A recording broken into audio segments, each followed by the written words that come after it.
Hi అండి, welcome to చంద్రలోకం. మొదటి శ్రావణ శుక్రవారం రోజున ఇంట్లో పూజని ఏ విధంగా చేసుకోవాలో ఈరోజు వీడియోలో చూద్దాం.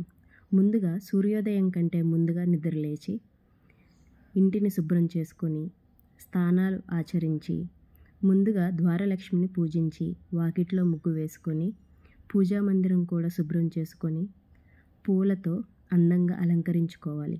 ఇప్పుడు అమ్మవారికి పూజ చేసుకోవాలి.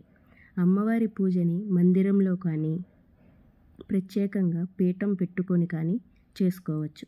అమ్మవారిని పసుపు రంగు పూలతో ఎరుపు రంగు పూలతో పూజించుకోవాలి.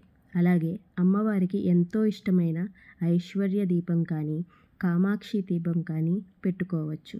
ఈరోజు పూజ కోసం ఆవు నెయ్యిని ఉపయోగించడం చాలా మంచిది. ఈరోజు అమ్మవారికి తప్పకుండా కుంకుమార్చన నిర్వహించుకోవాలి.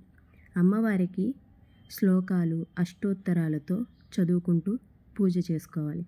అమ్మవారి శ్లోకాలు చదవడం రానివారు ఓం శ్రీ మహాలక్ష్మీ దేవ్యే నమః అని కానీ ఓం శ్రీ మహామాత్రే నమః అని కూడా అనుకోవాలి.